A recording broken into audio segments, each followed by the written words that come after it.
Good morning friends. स्वागत है आपका हमारे यूट्यूब चैनल जीएस कैप्सूल में।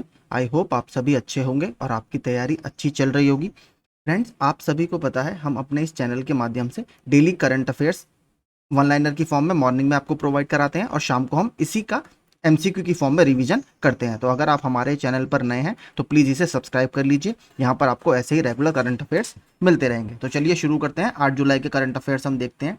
पहला, ताइवान सरकार भारत के साथ सहयोग को और गहरा करने के व्यापक उद्देश्य के तहत मुंबई में एक ताइपे आर्थिक और सांस्कृतिक केंद्र यानी TECC, Taipei economic and cultural centre स्थापित करेगी। तो सबसे इंपॉर्टेंट यही है, आपसे सीधे पूछेगा कि हाल ही में ताइपे ने टीईसीसी भारत में कहाँ स्थापित करने की योजना बनाई है, मुंबई में। और देखिए, भारत में ये ताइवान का पहला नहीं है। इससे पहले ताइवान के पास ऑलरेडी दिल्ली में और चेन्नई में टीईसीसी है, यानी ताइपे आर्थिक और सांस्कृतिक केंद्र है। तो ताइपे क्या है? बेसिकली जो ताइपे है, ठीक है, ताइपे सिटी, ये आपकी ताइवान की कैपिटल है। ठीक है, ये ताइवान की राजधानी है। अगर बात करें ताइवान की करेंसी की, तो इसकी मुद्रा जो है वो है न्यू ताइवान डॉलर। ठीक है, ये इसकी करेंसी है, ये भी हमें याद रखना है। ठीक है, तो ताइवान ने अभी मुंबई में टीईसीसी बनाने की घोषणा की है। अगला देखते हैं। हरियाणा सरकार ने राज्य भर के सभी रेस्टोरेंट को 24/7 यानी 24 घंटे और सातों दिन खुले रहने की अनुमति देने का निर्णय किया। तो आपसे सीधे ही पूछेगा कि हाल ही में किस राज्य सरकार ने अपने राज्य में सभी रेस्टोरेंट्स को 24/7 खुले रहने की इजाजत दी है? तो हरियाणा इसका आंसर है। इन्हें रात में बंद करने पर अब कोई प्रतिबंध नहीं होगा। ये काफी इंपॉर्टेंट है देखिए हमारे लिए।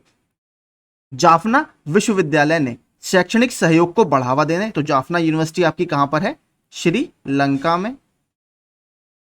और अनुसंधान पहल को बढ़ावा देने के लिए आईआईटी मद्रास के साथ एक समझौता ज्ञापन पर हस्ताक्षर किए हैं। तो सीधे आपसे पूछेगा कि श्रीलंका के जाफना विश्वविद्यालय में रिसर्च और इनोवेशन को बढ़ावा देने के लिए भारत के किस आईआईटी के साथ कॉन्ट्रैक्ट किया है? तो आईआईटी मद्रास के साथ किया है। आईआईटी मद्रास क्यों चर्चा में था? अभी हाल ही में मिनिस्ट्री ऑफ एजुकेशन द्वारा NIRF रैंकिंग घोषित की गई थी, यानी national institution of ranking framework, ये घोषित किया गया था।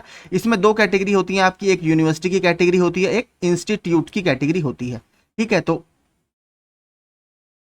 यूनिवर्सिटी की कैटेगरी में IISc बेंगलोर को फर्स्ट रैंक मिली थी। 2023 की रैंकिंग की बात कर रहा हूं, लेटेस्ट। और इंस्टीट्यूट में इसलिए आपको बता रहा हूं क्योंकि जो IIT मद्रास है, ठीक है, IIT मद्रास की इसमें रैंक फर्स्ट थी इंस्टीट्यूशन की कैटेगरी में। ठीक है, अगला देखते हैं। देश भर में नैनो उर्वरकों यानी नैनो फर्टिलाइजर्स के उपयोग को बढ़ावा देने के लिए इफ्को जुलाई 2023 में शुरू किए गए अपने राष्ट्रीय अभियान यानी नेशनल कैंपेन के हिस्से के रूप में 2,500 कृषि ड्रोन खरीदेगा, यानी एग्रीकल्चर ड्रोन खरीदेगा। और इसको चलाने के लिए वो 5,000 ग्रामीण उद्यमियों को प्रशिक्षित भी करेगा, यानी ट्रेन भी करेगा। ठीक है, तो 2,500 एग्रीकल्चर ड्रोन खरीदने की घोषणा इफ्को द्वारा की गई है। देश के पूर्वी क्षेत्र की सबसे बड़ी धार्मिक सभाओं में से एक श्रावणी मेला 2023 का उद्घाटन कहां पर किया गया? झारखंड के देवघर जिले में। ठीक है, तो याद रखना, झारखंड के देवघर जिले में श्रावणी मेला 2023 का आयोजन किया गया।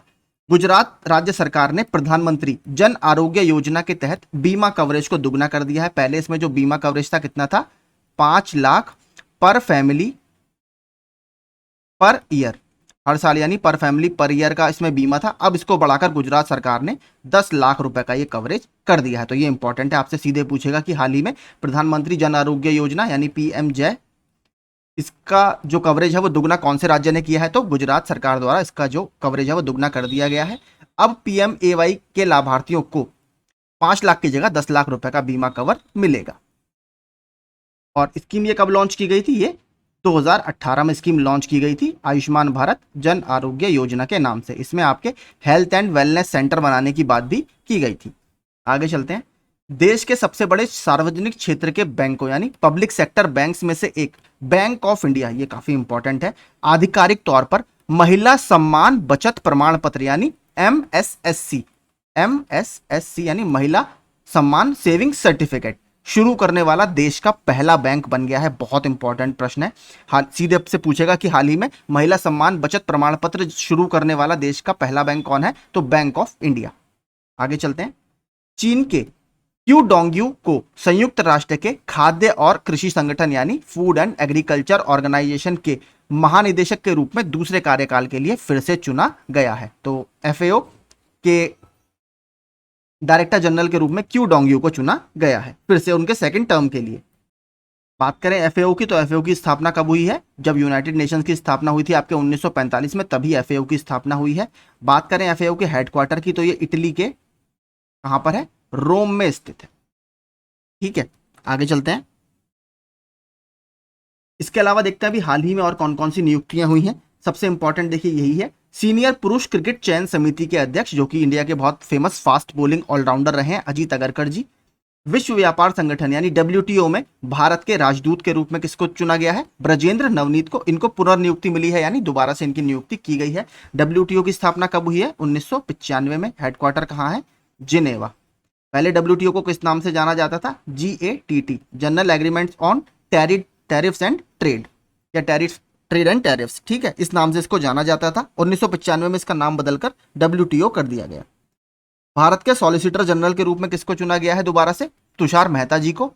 ये मैंने आपको बताया था, जो अटॉर्नी जनरल इंडिया होता है भारत का, जिसके संविधान के अनुच्छेद 76 के तहत नियुक्ति की जाती है, उसको ये सपोर्ट करता है उसके काम में। Attorney general of India Bharat के इस समय कौन है? Are Venkat Ramani. Are Venkat रमणी। आगे चलते हैं। भारत के कोल इंडिया लिमिटेड यानी CIL के अध्यक्ष के रूप में PM प्रसाद जी को चुना गया है। इन्होंने प्रमोद अग्रवाल जी की जगह ली है।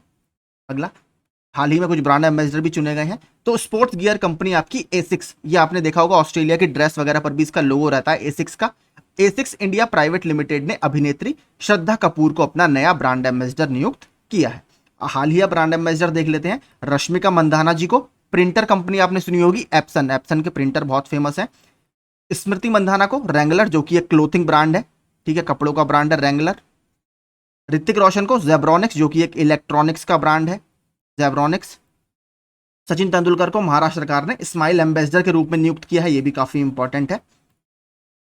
सौरभ गांगुली को, जो त्रिपुरा का टूरिज्म डिपार्टमेंट है या त्रिपुरा पर्यटन, ब्रांड एम्बेसडर नियुक्त किया है।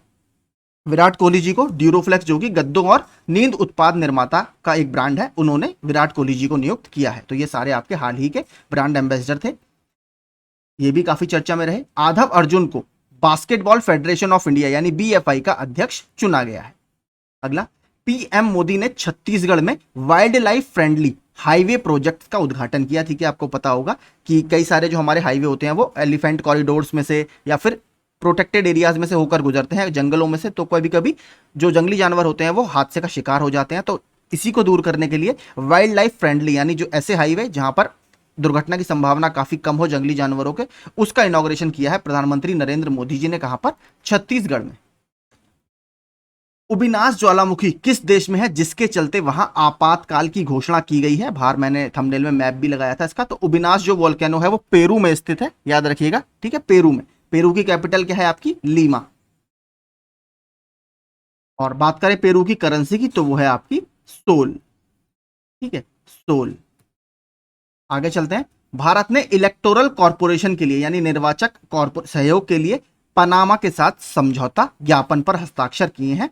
ठीक है, तो किसके साथ? पनामा के साथ। आपने पनामा नहर भी सुनी होगी। बात करें पनामा की, तो पनामा की जो कैपिटल है वो है आपकी पनामा सिटी। Panama city. बात करें पनामा की करेंसी की, तो ये आपकी है बलबोआ। बलबोआ, इसको भी याद रखिएगा, ये भी इंपॉर्टेंट है। आगे देखते हैं। भारतीय रिजर्व बैंक ने P वासुदेवन को नए कार्यकारी यानी एग्जीक्यूटिव डायरेक्टर के तौर पर नियुक्त किया है। इसके अलावा और भी बहुत सारी नियुक्तियां भी हुई हैं। जैसे अगर बात करें, स्पेशल डायरेक्टर के रूप में अजय भटनागर जी को चुना गया था। किसमें? CBI में। CBI के स्पेशल डायरेक्टर के रूप में अजय भटनागर जी को चुना गया था, ये भी बहुत रिसेंट किया। आप मुझे कमेंट कर बताइए, नया चीफ फाइनेंस ऑफिसर SBI का किसको नियुक्त किया गया है? ठीक है, ये काफी इंपॉर्टेंट है, तो आप मुझे कमेंट कर जरूर बताइएगा, SBI का नया चीफ फाइनेंस ऑफिसर किसको नियुक्त किया गया है। FIH हॉकी प्रो लीग 2023 अभी टूर्नामेंट फिनिश हुआ है और इसमें जो चैंपियन बना है 2022-23 के सीजन का, वो बना है नीदरलैंड। इंडिया की जो इसमें रैंक रही वो रही 4th। भारत टॉप 3 में नहीं आ पाया, चौथे स्थान पर रहा। एनसीसी ने, ये बहुत इंपॉर्टेंट देखिए प्रश्न है, एनसीसी ने कैडेटों के बैंक खाते खोलने के लिए स्टेट बैंक ऑफ इंडिया के साथ एक समझौता ज्ञापन पर हस्ताक्षर किए हैं। तो एनसीसी ने कैडेटों के बैंक खातों को ओपन करने के लिए एसबीआई के साथ एक कॉन्ट्रैक्ट किया है। राष्ट्रीय उपभोक्ता विवाद निवारण आयोग का अध्यक्ष जस्टिस एपी शाही जी को नियुक्त किया गया है। ये भी रिसेंट अपॉइंटमेंट है। ये मैंने आपको बता दिया। भारतीय पुरुष hockey team FIH pro league में चौथे स्थान पर है। ये भी काफी देखिए इंपॉर्टेंट है। जम्मू कश्मीर ने मानसिक परेशानी वाले रोगों के लिए भारत का पहला टेली मानस चैट बोट लॉन्च किया है। तो अब मानस की फुल फॉर्म आपकी क्या है? Mental health assistance and networking across states. ठीक है, ये आपका मैंने बाहर इसमें थंबनेल में फोटो भी लगा रखा है, आप देख सकते हैं। अगला एक ये न्यूज अभी काफी स्कीम न्यूज में थी। उड़ीसा सरकार ने अगले 2 वर्षों में अनुसूचित जातियों और अन्य पारंपरिक वन निवासियों यानी OTFW other traditional forest dweller, ये आपका एक्ट भी है, आपने सुना होगा, ST and other traditional forest dweller act 2006, जिसको हम सिंपल भाषा में फॉरेस्ट राइट्स एक्ट बोलते हैं, वन अधिकार अधिनियम बोलते हैं। वन अधिकारों की मान्यता अधिनियम FRA 2006 के तहत सभी अधिकारियों को मान्यता देने के उद्देश्य से मो जंगल जामी योजना, यानी इसकी मतलब क्या होता है, उड़िया भाषा में लिखा है मो जंगल जामी मेरी वन भूमि योजना, ये इन्होंने शुरू की है। अगला ये भी देखिए रिपोर्ट काफी न्यूज में, आपसे सीधे पहले तो रिपोर्ट ही पूछेगा कि वर्ल्ड इन्वेस्टमेंट रिपोर्ट यानी विश्व निवेश रिपोर्ट कौन जारी करता है? तो ये UNCTAD जारी करता है। व्यापार और विकास पर संयुक्त राष्ट्र सम्मेलन, United nation conference on trade and development, ये वर्ल्ड इन्वेस्टमेंट रिपोर्ट आपकी 2023 इसने जारी की है। क्या टाइटल रहा इस बार? सभी के लिए सतत ऊर्जा में निवेश। इसका भी फोटो बाहर थंबनेल में मिल जाएगा। इसके अनुसार भारत और दक्षिण पूर्वी एशियाई देशों का संगठन यानी आसियान क्रमशः 10 और 5% की वृद्धि के साथ शीर्ष प्राप्त करता थे। वैश्विक FDI में जो हमारा एशिया है, इसका योगदान 50% से भी अधिक है। ठीक है, ये काफी। और लास्ट हमारी न्यूज है, नेविगेशन अनुप्रयोगों और सेवाओं में आत्मनिर्भरता हासिल करने की दिशा में एक महत्वपूर्ण कदम उठाते हुए बेंगलुरु स्थित कंपनी एलेना जियो सिस्टम्स ने भारतीय क्षेत्रीय नेविगेशन सैटेलाइट सिस्टम यानी आपका जो नाविक है, पहले इसको IRNSS बोला जाता था, Indian regional navigation satellite system, अब इसका नाम नाविक कर दिया गया है। नाविक क्या होता है? Navigation with Indian constellation. तो इसमें टोटल 7 सैटेलाइट का कंस्टेलेशन है, मतलब समूह है, जो हमें नेविगेशन प्रणाली को प्रदान करता है भारत के लिए स्पेशल। इसके आधारित देश के पहले हैंड हेल्ड नेविगेशन डिवाइस का अनावरण किया, यानी जो हाथ में पकड़कर आप नेविगेशन वगैरह कर सकते हैं। किस पर आधारित? इंडियन के जो इंडिया का अपना नेविगेशन सिस्टम है, क्योंकि जीपीएस तो आपका अमेरिका का है, यूएसए का है। ठीक है, जीपीएस आपका यूएसए का है। ऐसी आपका बाइडू जो है, ये आपका कहाँ का है? ये चाइना का है। ठीक है, इस तरीके से कई सारे हैं दुनिया में अलग अलग नेविगेशन सिस्टम, जैसे गैलीलियो है। तो ऐसे ही जो नाविक है, नाविक पर आधारित ये पहला देश का हैंडहेल्ड नेविगेशन डिवाइस है जो एलेना जियो सिस्टम्स ने बनाया है। ठीक है, तो यही देखिए आज के हमारे सारे करंट अफेयर्स थे। आई होप आपको ये सेशन पसंद आया होगा। इसका PDF आपको मेरे टेलीग्राम ग्रुप में मिल जाएगा। और अगर आप ऐसे ही रेगुलर करंट अफेयर्स चाहते हैं तो प्लीज़ हमारे चैनल को सब्सक्राइब कर लीजिए। Thank you so much.